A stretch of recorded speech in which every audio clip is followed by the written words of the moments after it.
Hello friends, welcome to my YouTube channel. आज हम discuss करेंगे टीआईएफआर 2025 का रियल एनालिसिस का क्वेश्चन। ठीक है, देखो क्या कह रहे हैं। कह रहे let Q n be the enumeration of the rationals. In other words Q है वो क्या है, क्यू एन एलिमेंट्स को कंटेन करा है, यानी कहने का मतलब इसने रेशनल का ही सेट दे दिया। ठीक है, एंड कह रहा है कि क्यू एम है वो क्यू एन के इक्वल नहीं है अगर एम एन के इक्वल नहीं है। इसका मतलब ये जो रेशनल्स का सेट आ रहा है ना, इसमें सारे एलिमेंट्स क्या बोल रहा है, वो डिस्टिंक्ट बोल रहा है। ठीक है, अब देखो कह रहा है कि सेट एक्स इसने डिफाइन किया, और वो किस तरीके से डिफाइन किया, यूनियन है इंटरवल्स का। कैसे इंटरवल, जो क्यू एन में से 1 - n² and Q N 1 + n+1/n²। यानी अगर इस एक्स को ऑब्जर्व करते हैं, ये क्या गिवन है, यूनियन, काउंटेबल यूनियन गिवन है ये। ठीक है, किसका, Q N -1/n² and Q N plus में 1/n² इन इंटरवल्स का। अब एक बार इसको ध्यान से ऑब्जर्व करते हैं तो ये मेरे पास क्या है, क्यू एन। ठीक है, ये डिस्टेंस 1/n² लिया। सिमिलरली यहाँ से भी डिस्टेंस 1/n², तो ये आएगा क्यू एन -1/n² एंड ये आएगा क्यू एन प्लस में 1/n²। ठीक है, तो ये इंटरवल कुछ इस टाइप का बन रहा है, क्यू एन के अराउंड 1/n² डिस्टेंस है। ठीक है, अब देखो कह रहे हैं हमें कि ये जो x होगा क्या ये r में डेंस होगा, लेकिन r के इक्वल नहीं होगा। ठीक है, दूसरा कह रहे हैं कि x है वो r के इक्वल होगा। तीसरा कह रहे हैं कि इसके अंदर जो भी ओपन इंटरवल आ रहे हैं x के अंदर उनकी लेंथ 10 है। एंड फोर्थ स्टेटमेंट बोल रही है कि इनमें से कोई भी स्टेटमेंट करेक्ट नहीं है। तो उसमें क्या करना पड़ेगा, देखो सबसे पहले x है वो हमारे पास क्या गिवन है, यूनियन गिवन है। एक बार ऑब्जर्व करना, जैसे जैसे मेरा n है वो इन्फिनिटी को टेंड करेगा। जैसे देखो ये मैं बना के बता देती हूँ एक बार कि ये कैसे इंटरवल्स बनेंगे। Q1 माइनस में 1, Q1 प्लस में 1, यूनियन Q2 माइनस में 1/4। ठीक है, दैट मीन्स 2 स्क्वायर कर लो, Q2 प्लस में 1/2 union and so on to कहाँ तक जाएगा, Qn -1/n² and Qn plus में 1/n², और आगे भी चलता जाएगा।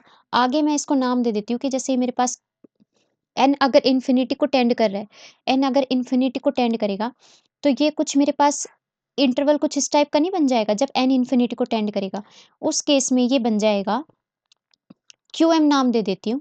ठीक है, क्यू एम माइनस में देखो 1/n² करेंगे तो ये n जब इन्फिनिटी को जाएगा तो ये 0 हो जाएगा। सिमिलरली ये भी 0 हो जाएगा। कहने का मतलब ये जो मेरे पास बचा, ये इंटरवल ये बच गया, यानी कि सिंगलटन के अंदर कन्वर्ट हो गया।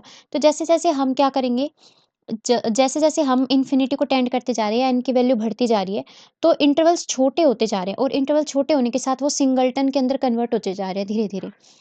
ठीक है, ये चीज़ है। हमें बोल रहा है कि एक्स डेंस होगा क्या आर में, तो उसके लिए सबसे पहले क्या करते हैं, डेंस के लिए हम क्या करते हैं चेक करने के लिए कि हम आर का एक आर्बिट्रेरी इंटरवल उठाते हैं। ठीक है, और उस इंटरवल में अगर इस एक्स का, जिसको हमें डेंस दिखाना है, इसका एक एलिमेंट अगर इस इंटरवल के अंदर आ गया, ठीक है, तो हम बोल सकते हैं वहां से कि ये एक्स होगा, ये डेंस होगा आर में। ठीक है, तो उसके लिए सबसे पहले ले कि एक्स है वो मेरे पास कोई एलिमेंट एक्स का। अब एक्स के पास एलिमेंट्स कैसे है, इंटरवल टाइप के। तो मैंने मान लिया कि जो एक्स है ना वो मेरे पास है Qn -1/n² and Qn plus में 1/n²।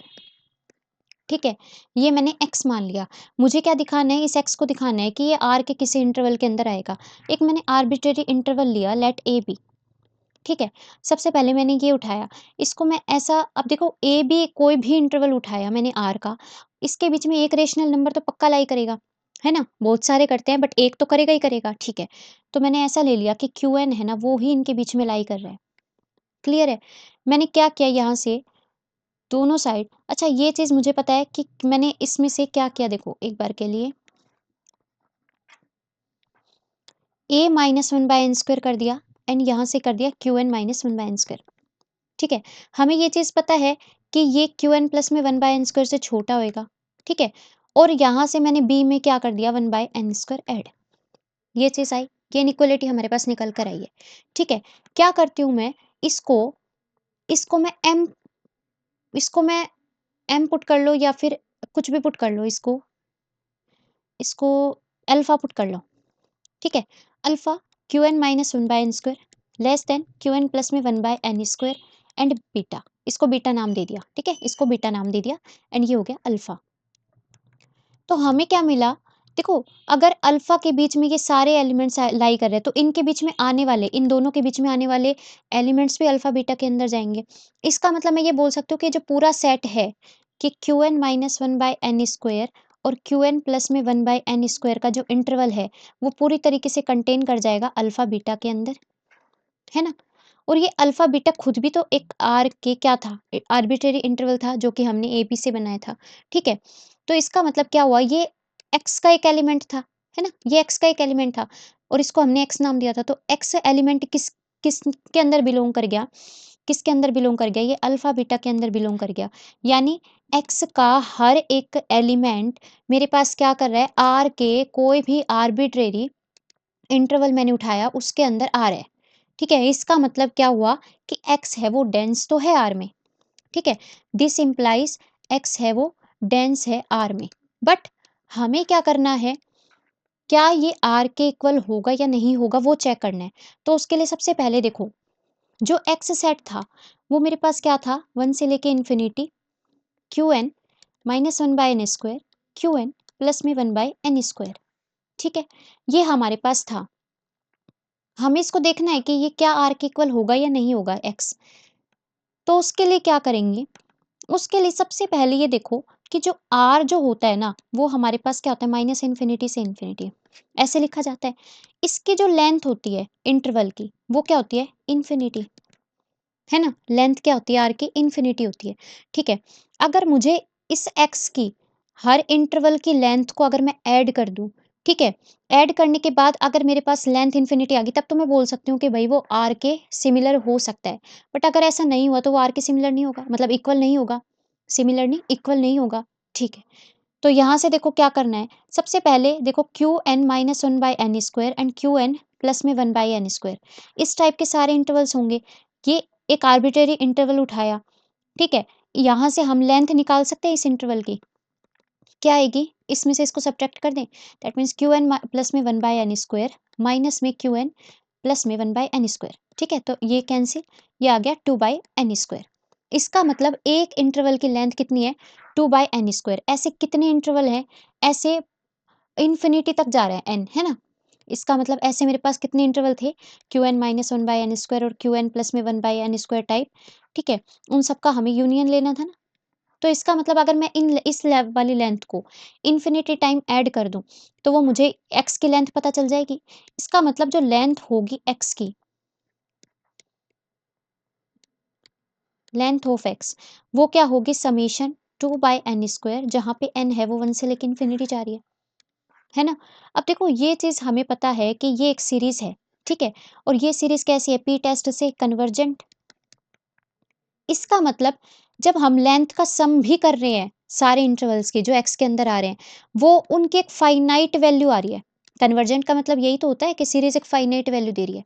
इसका मतलब जो लेंथ आ रही है एक्स की सारे इंटरवल्स को ऐड करने के बाद वो फाइनाइट आ रही है, ठीक है। इसका मतलब क्या हुआ कि वो आर की लेंथ के इक्वल तो नहीं है, मतलब यहाँ पे लिख लेना कि लेंथ ऑफ ऑल इंटरवल्स, ठीक है, length sum of length of all intervals in X, वो किसके इक्वल नहीं है, आर के लेंथ के। इसका मतलब एक्स है वो आर के इक्वल नहीं हो सकता, बट हाँ एक्स है वो डेंस जरूर होगा आर में। क्लियर है इतनी बात, ठीक है। तो इसका मतलब एक्स है वो क्या हो गया, आर के अंदर डेंस हो गया, लेकिन आर के इक्वल नहीं हुआ, ठीक है। तो यहाँ से हमारा जो फर्स्ट स्टेटमेंट है वो करेक्ट हो जाएगी, बी ऑप्शन गलत हो जाएगा। अच्छा कह रहा है कि एक्स है वो अपने अंदर जो भी ओपन इंटरवल कंटेन कर रहा है, क्या उसकी लेंथ 10 है। अब अभी हम निकाल के आए हैं कि हर इंटरवल की length two by N square होगी, ठीक है। इसको 10 के इक्वल पुट कर दो, ठीक है। वहां पे अगर n की वैल्यू नेचुरल नंबर निकल आई, क्योंकि n मेरा नेचुरल में से ही बिलोंग कर रहा था, तो उस केस में क्या होगा, उस केस में तो ये चीज़ करेक्ट हो जाएगी, हो भी सकती है, लेकिन ठीक है, हो भी सकती है। लेकिन अगर ऐसा नहीं हुआ कि n की वैल्यू है वो मेरे पास नेचुरल नहीं आई, तो उस केस में हम उसका कोई भी ऐसा इंटरवल एग्जिस्ट नहीं करेगा उसके पास जिसकी लेंथ 10 होगी। तो यहाँ से देखो एन स्क्वायर कितना आ जाएगा, एन स्क्वायर की वैल्यू 2/10 दैट मीन्स 1/5 और एन की वैल्यू जब निकालेंगे तो वो कुछ ऐसी आएगी।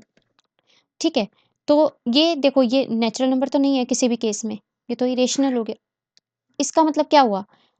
सी ऑप्शन गलत एंड डी ऑप्शन भी गलत क्योंकि फर्स्ट स्टेटमेंट करेक्ट है। ठीक है? तो इस तरीके से इस क्वेश्चन को किया जा सकता है। ठीक है? आई होप आपको अच्छे से समझ में आया होगा। Thank you very much.